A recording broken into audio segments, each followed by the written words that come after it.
Hi, this is Gloria, your life coach. Welcome to another episode of Life's a Shuffle. Hi, this is Ron Johnson, your life coach, leadership coach, motivational speaker, and welcome to another episode of Life's a Shuffle. So today we have a special guest, and this is going to be episode part two of racism. So Rachel, tell us about yourself and how does racism affect you? Okay, hi, my name is Rachel. I'm 14 years old and I'm going to be a freshman this fall. Congratulations, moving on up to high school, huh? Yes. Wow, exciting. Yep. I remember my freshman year of high school. It was very uneasy. I was just awkward, didn't know what to do. I'm scared to miss the class. I would wait by the door before the bell rung to go inside. I remember, looking at these big kids. I'm like the small guy. Not small, but they look like older, right? They're starting facial hair and sports are happening. So it was awkward, but I got glad I got through with it and moved on. So, how's your feelings about going to high school? How do you feel about it? I'm nervous and excited at the same time. I'm excited because I'm obviously going to high school and I'm going to a much bigger school than my middle school, but I'm also nervous cuz I don't know what it's going to be like, especially how it's going to be online. Mm, Oh, that's right.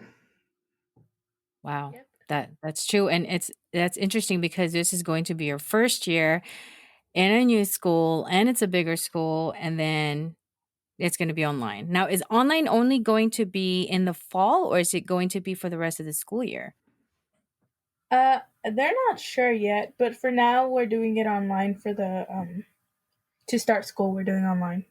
Okay. Things And may you change though. Yeah, no, it's true. It might, and hopefully it does. And that feeling that you have, it's understandable how nervous and exciting you are because I know from our previous conversation that we had, I think, as far as I can remember, you, out of all your friends and even classmates, you're gonna be the only one coming from that middle school going to this high school. So basically, you're Yep. coming to a school and not know anyone. Yeah, which just makes it it makes me more nervous. Yeah.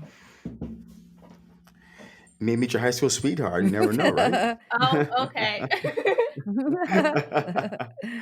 I mean, I'm thinking about in my high school, I had I don't know, is it two high school sweet? Well, the first person I started dating in high school, she was older than me by 2 grades. So when I hit my sophomore year, sorry, freshman year, she was already in 11th. My sophomore year, she was in a senior, and she was going to college. So I was like a sophomore dating a college girl, but obviously, you go to college, meet different people, and things change, and all that stuff.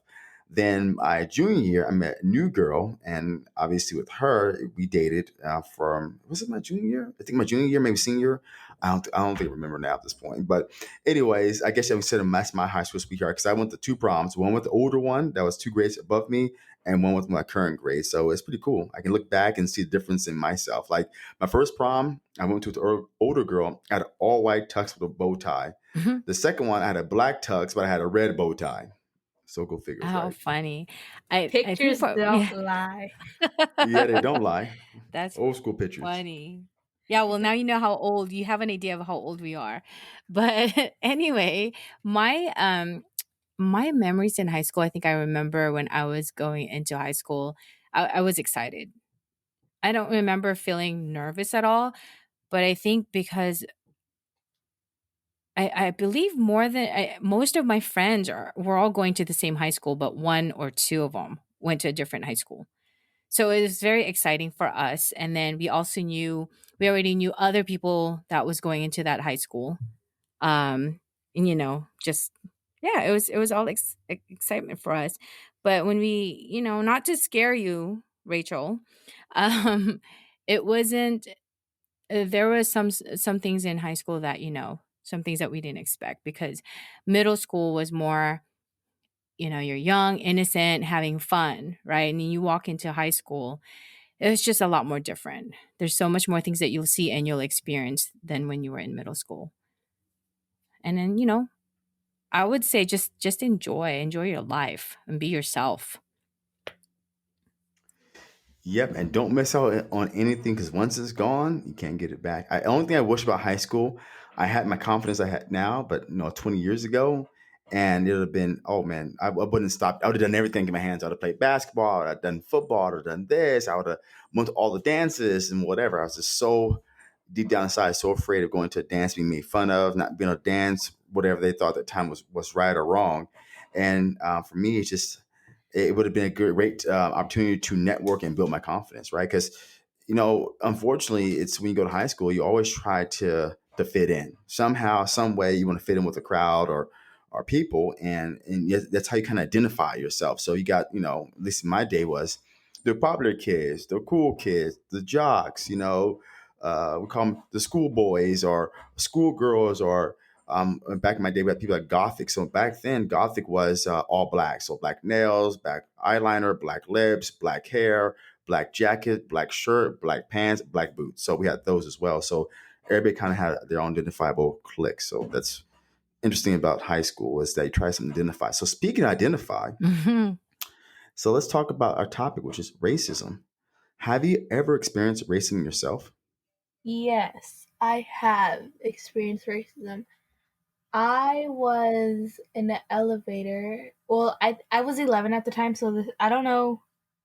I don't really remember it much, but I remember being in an elevator with my friends, and we were going to a festival that was in this really big building, and we were going upstairs, and it was I was having a fun time, and then it was time to play game. I remember, and and I couldn't play because I had cultural clothes. I had a really long skirt, and the game was not meant for a girl who was wearing a skirt, so I just stayed back. And then I remember waiting for my friends to finish their activities, and they made some rude comments like throughout the whole entire festival. They were making rude comments about how I looked weird with my clothes and how my clothes was really not. They said it was ugly and stuff like that. And I remember telling my mom, um, like, can I please change? Can I please change? Because I don't want to make fun of. And I remember my mom just coming up to me and she said, don't mind what they say. Just be yourself and your clothes is beautiful." And that really built my confidence. But the rude comments that the girls made, they were my friends too. That really What? brought my self esteem down.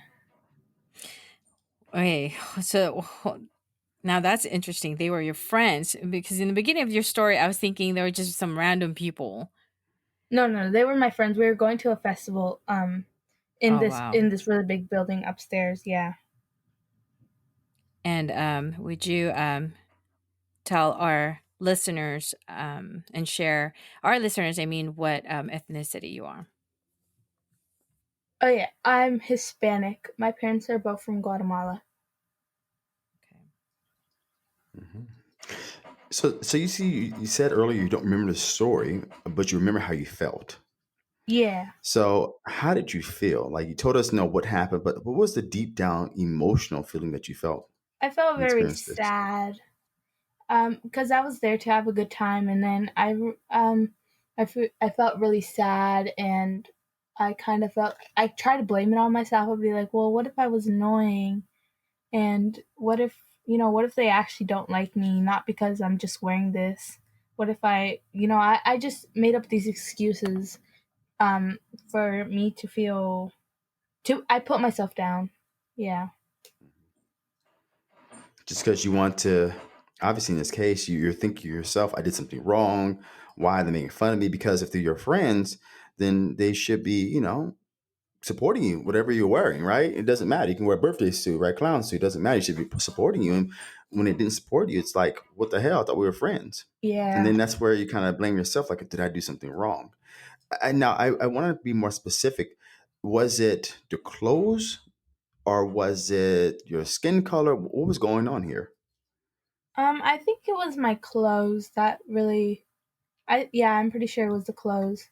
I don't think much of my skin color because they were also pretty tan as well, but Yeah, I think it was my clothes or maybe my family background. I speak Spanish, so I've met some people who, really look down on people who just from different cultures and all that. So I'm pretty sure it was my clothes. Did you right there feel that you didn't fit in, or did you feel you had to fit in? I don't know. What were your feelings on this? Well, I didn't feel that bad because some of my family members were also there and they were wearing their culture clothes. But when they were doing the activities and I couldn't because I was wearing it was like a skirt, and a bunch of them was like rock climbing and all of that, and I just felt really sad. I remember I couldn't do much of the activities. I felt alone. I felt like I needed to fit in. I Mhm. even asked my mom if I could change, but so I could fit in with the other girls. So it kind of sucks where you just want to be like everybody else and just fit in because you don't want to be like anybody else. Now, you said your clothes. Have you ever experienced a time? So hard. Let me step back here. I didn't specify this. So, what does racism mean to you? Racism? Sorry, you kind of Yeah, cut out. yeah. So, what does racism mean to you? Oh, okay. Yeah. Well, racism. I feel that you don't have to be a certain ethnicity or certain color to experience racism. I feel racism could be if you. I don't really know how to explain it Well, that explain well. it in your own words, your own ways. Um, just Well, how you feel. yeah. Well, I think racism is just like not liking someone, making fun of them of who they are, or making jokes that are not appropriate to a certain group or people. So yeah. And yeah, that's and you know what else too is I believe like right now, especially in your age, and at school, there's a lot of that stereotypes also. Yeah, stereotypes, making Yeah. stereotypes about other certain people or certain groups. Yeah. Yeah. And have you experienced any of that, or have you been or so one is, have you experienced any of that? And then two is, with your friends, let's be honest, I know that I do it sometimes still. Do you and your friends, look at others based on, the stereotype that you hear about? Yeah. Unfortunately, yes, I do. I'm trying to work on that, but I have felt racism before in another time. Like I think you, no, not you. Sorry. There was this other time where these people made these jokes because I was Hispanic, and they were stereotypes, obviously, and that also makes me feel sad or just brings my self esteem down because it's like those stereotypes are not true about these people. They're not true about me. They're not true about most people. So I just feel sad for the people who actually believe that. But we could all work together so they could think different. Yeah. So, I'm gonna ask you a really straightforward question. So, do you see yourself as Rachel, then a race, or just Rachel? I just think about myself as Rachel. I don't really think about my race that much because I don't really like to just because sometimes I question myself. I'm like, what if these stereotypes are true about me? Like, what if they were actually true? And then I just realized, none of that is true. None of them. Um, all the people who say those, they don't even know me. They don't. Like, how could they know something without? How could they know me without even like meeting me? So, yeah. Hmm. Hmm. And the greatest thing about this too is that um, I believe that in your with your group of friends, you guys have a very diverse group. Yeah, I do have a diverse group. I don't feel much discrimination in that group, but just with strangers. Actually, strangers. I feel it most with strangers more than the people that I actually know. which I find kind of sad because they don't even know me. But, you Yeah. know, yeah. Yeah. It's so interesting saying the reason why I asked that question about how do you identify yourself is that with everything going on, with Black Lives Matter and everything that comes to, let's say, who I am and where do I belong. Let's take that as an example. I take the same perception now as I gotten older. I don't identify myself as a particular race or creed. Creed meaning religion. I identify myself as a person. So I'm not Ron, the black guy. I'm just Ron, and that's it. But when I was your age, it was very normal to have to be a part of something. So if you're not in with this group or that group, you're just weird. That was kind of the term back then. You were just oddball. You were not normal. So it was kind of ironic when I was growing up. I was deemed not black enough, or I was considered whitewashed, or whatever these terms mean, right? Because we don't know what they mean, but people give meaning to these terms, whitewash, not black enough. And it was excruciating hard to try to fit in with any group, right? Because I want to belong to something, because I want to be popular, or I want to be a part of a group and not be left out. But it's really great how you talk about yourself, even right now, the age you are, you identify yourself just as a person rather than a race. And when I was going through my things in high school, I had to identify as race first, then you're a person second. So if a group is doing this, you're going to do that. You're going to identify with that group, and that's it. So why with yourself, Rachel, why do you think you're a person, not a race?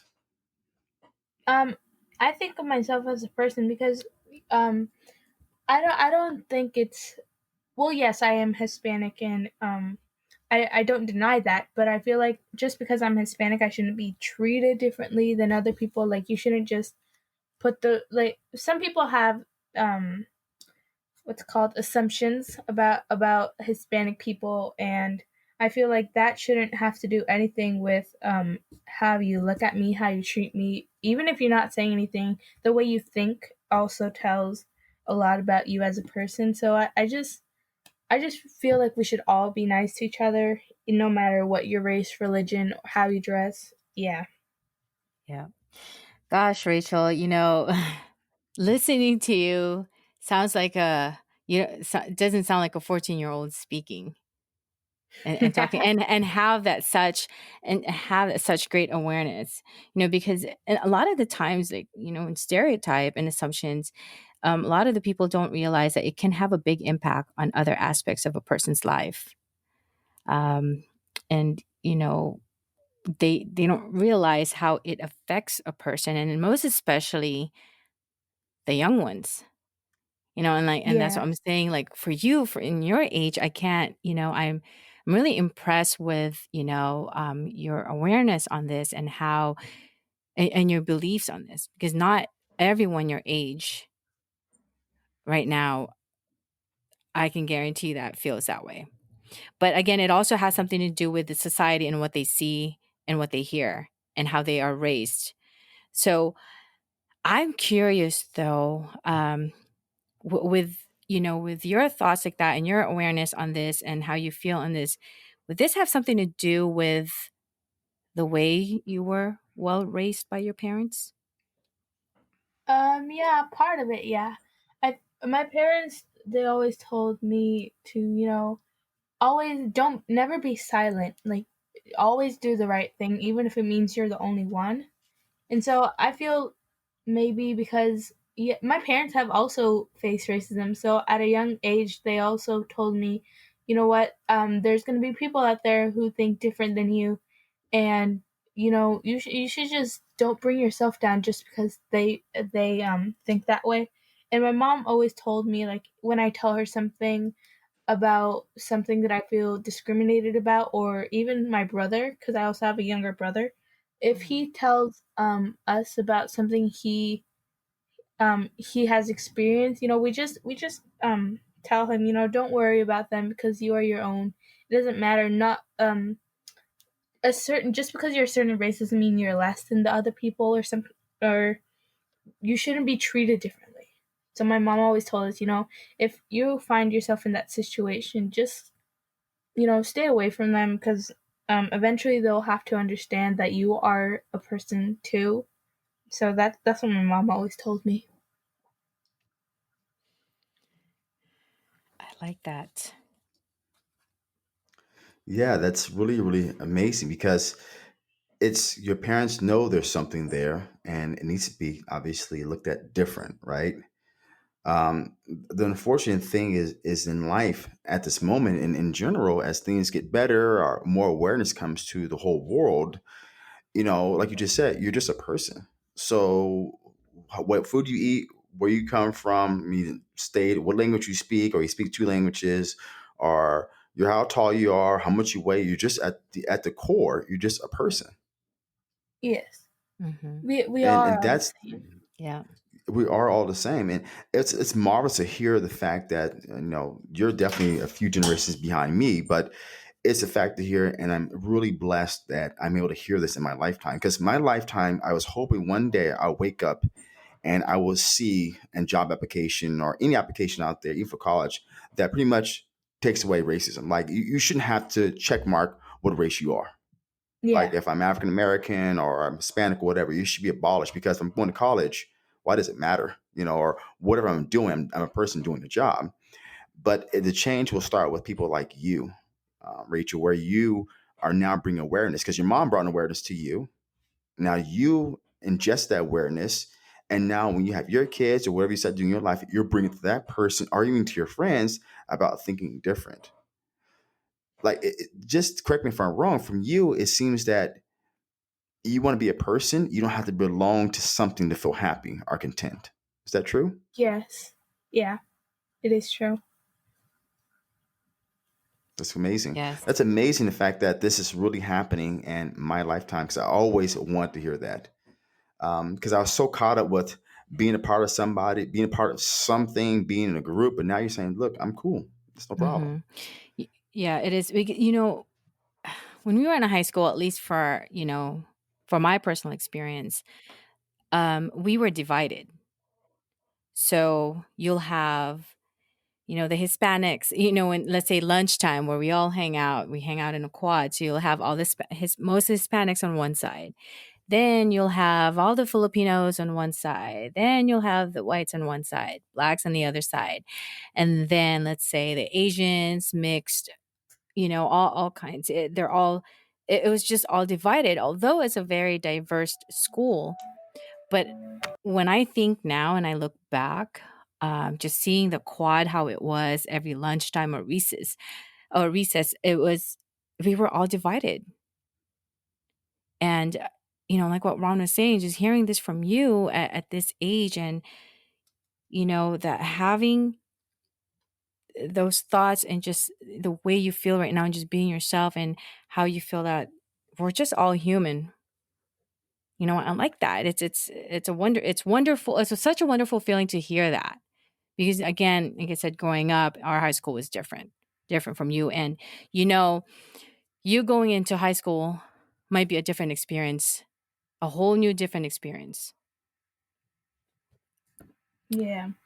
And I can't say that, you know, I don't want to ask you if you're ready for it because you can never be ready for anything. Yeah. Um high school, I don't really worry about facing racism in high school. I just cuz I don't think that there should be a problem with the race I am. Hmm. So, but you never know. You might have to face it, whether it's a teacher or a student or a counselor or principal. We are all human, and we all have our own opinions, and you know it's it is what it is. Hmm. Absolutely. Yes. And you know what? And things have changed also where now everyone's getting educated about it. Yeah, more awareness is coming, Hmm. and people are respecting other people like they should. And yeah. Now, where do you think this change comes from, Rachel? Does it come from you or does it come from everybody else? How do you make this change a much bigger thing? Well, you could start by educating your friends. You don't really need to bring facts in. You can just tell them, the simple things like, be nice to everyone. just because they dress like that or they look like that or their hair is a different color than yours. You don't really need to bring race in. You can just tell them, be nice to everyone. And it's such a simple rule, but we make it so complicated. But you know, yeah, we could just start by with our school, you know, our friend group, your family, even. Yeah, You're Is, going is, to be the change. Gen Z is gonna be the change. you're going to be a change. It really comes down to how you said earlier, be nice to people. I had a client today I was training, and she's a little older than me by I think about 7 years. So I'm 37. She's about 47, no 44, something like that. And we're talking about that, and we're talking about consciousness and awareness and all this stuff. And obviously, she's 7 years older than me, so we come from two different generations. And it's funny how we were talking about exactly not racism, but the change. If we want to see a change in the world, where does it start? And we're like, well, we should go to a different planet, or we should do this and we should do that. And it's really not that complicated. The change just starts one person at a time. The change has to start with one person thinking different, then two people start thinking different, then it's three, then it's four. It may take thousands of years to become a change, but the change will happen eventually. Somewhere along the line, change does occur. And during the times you're in right now with Black Lives Matter, COVID, and all these things happening for us, you're going to be the change. Long after I'm gone, you're going to be the one to change because you're a jump start of the rest of the people out there. You're starting to say, look, things are different now. Let's be different. That's amazing. Yeah, but I also feel like people misunderstand the definition of change, because some people do say, like, well, we can make change if we eliminate these group of people, or if the Latinos weren't here, it would be so much better. If the blacks weren't here, it would be so much better. Some people do think like that, and it's sad. But I don't think you should eliminate a group of people, because we're not going anywhere. Like, no one, you can't just eliminate those group of people. Why not just include them in? So I just want to make sure that people know that. Hmm. And that's why, good thing you brought that up. That's what I mean. We don't need to, I don't want to eliminate anybody. I just want to start looking at how to, because here's the thing is the only way to stop judgment or racism or anything else is always curiosity, right? You're from a different country, you speak a different language, so I should be curious or just open to learn about you just because you're different, right? And the more I learn from people, the more we become a unique society because we're learning energetically, we learn from each other at the same time. So that's the beauty part is that I'm not saying eliminate people, but it's how we can learn and process things around the fact that everybody's just one and everybody can learn and everybody can enjoy, and enjoying that process of really just that curiosity of learning from someone that comes from a totally different background or totally different religion or different skin color or whatever it may be that you want to learn about. We have this opportunity right now to learn about that person if they're in front of us. Yeah.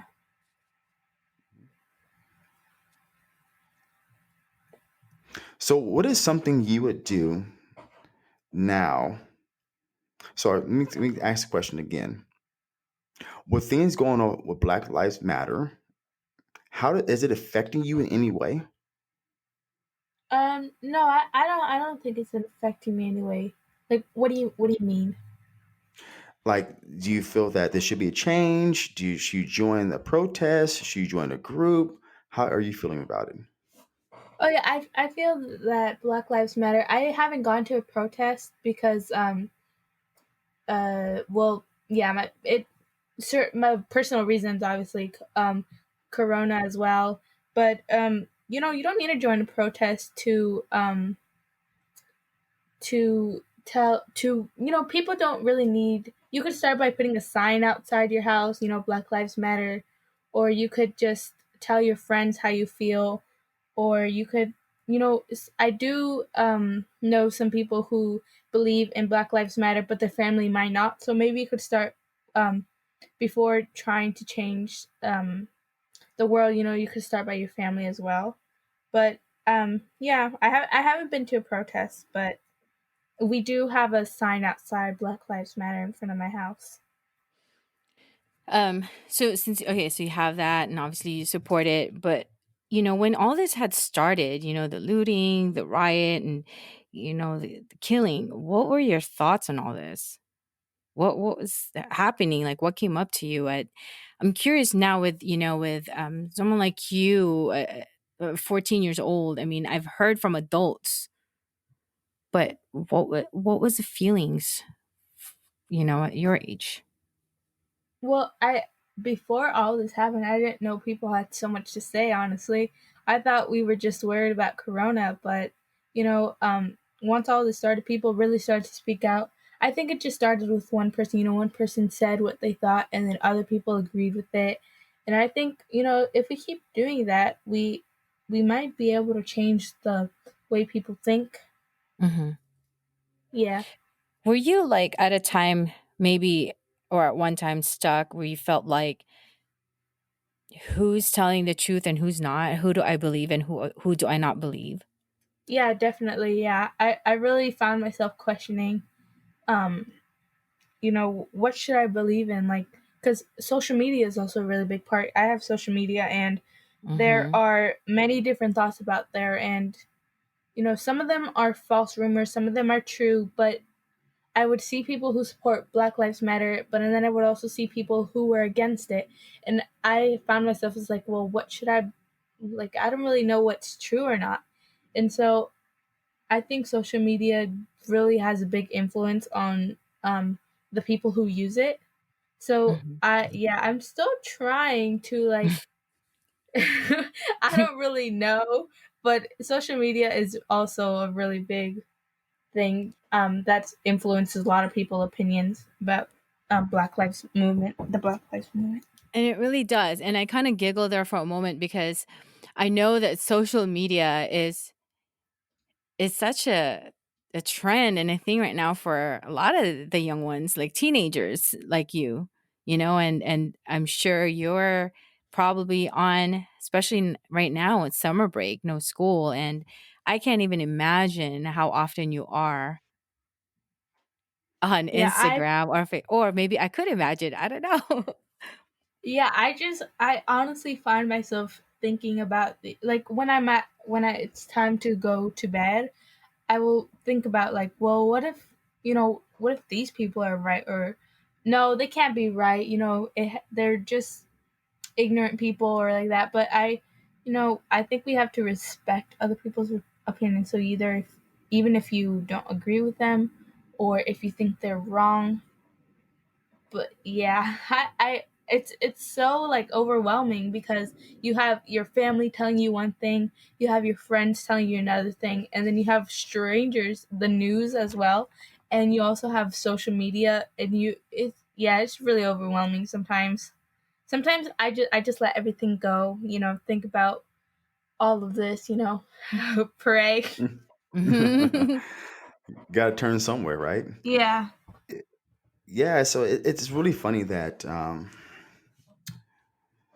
I talked about this before in a podcast, but it's really more and more becomes more and more really true that there is no right or wrong, there's no good or bad. Right or wrong, or good or bad, only depends upon what your perception is right or wrong, good or bad. So, say for example, you're on social media, they say something's right. Then your parents say something's right. Then the news media says something that's right. And you're like, okay, well, I asked this one question, but I got three different answers. Which one is right? Then it comes down to what question? Which one feels right for you? Which one do you resonate better with? If there's three different answers, which one aligns better with you? Then it usually boils down to be the better answer for you because there's three different answers to one question. Each one has a different answer because there's a different level of perception, the way they perceive things in front of them based upon their current state of mind and also experience. Yeah. So that's the really only way you start getting over that is when whatever is answered identifies with your values and your beliefs and where you want to be in your life at that moment, then that proves to be true for you. Yeah, I, exactly. I, I hope that makes sense. It's kind of that's different. That's a different way of kind of going out there, but it's just a simple way of saying, look, what there's a lot of answers because I can go right now on Google. I can type in how to do squats. Let's say working out. I bet you 10 million different things will pop up. Proper form, do it this way, do it that way. Okay, cool. If I just actually just did squats, then I figure out which one works for me. And that is my actual answer without having to look at Google for 10 million different answers, something that's simple. What works for you may not work for everybody else. That is certainly true. Yes. So, Rachel, if we can tell, we're going to wrap it up. I want you to tell our listeners one thing that is powerful and means something to you that you want to express to the world. It can be whatever it is. What would that be? Oh.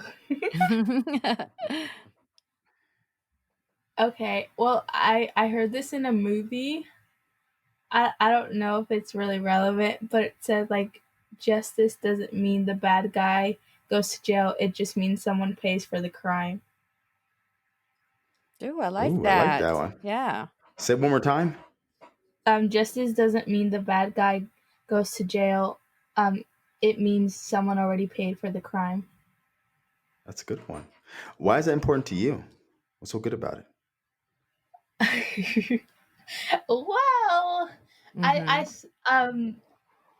I don't really know how to explain it, but it was part of a movie, and it felt really like true. It does kind of mean that, honestly, and it's kind of sad. But if you want to watch the movie, it's called Freedom Writers. Okay. Does it have All right. any meaning to you? Yeah, that the movie is about stereotypes about different people, and it yeah, if you watch the movie you understand, but I just feel like it really does matter because not only the blacks are getting discriminated, but other people are. Justice is a really big part about of all people who are discriminated, and I feel like justice is very important to the people who are getting discriminated. And yeah, I just want everyone to be happy and nice to each other. Yeah. Um, That's it. yeah, and that's pretty much it, right? If everyone's happy, then it will be living in a better world. Um, is there anything you'd like to share to our listeners who are around your age or younger, that they could be going through this, and even or older or adults that maybe would like to hear how you feel and any advice or tips? Yeah, I have some advice. Instead of arguing with the other person who has different opinions, maybe try to understand their perspective, because I've seen a lot of people and witnessed a lot of people who, instead of trying to understand the person's situation, they just start arguing with them, and then that we're never going to fix it that way. So Yeah. Yeah. That's a good one. It certainly is.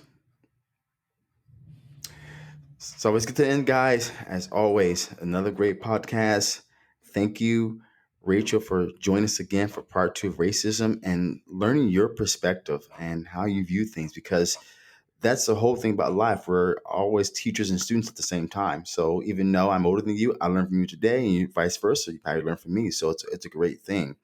So, for our audience out there, this is Ron Johnson, your life leadership coach, motivational speaker, and health coach.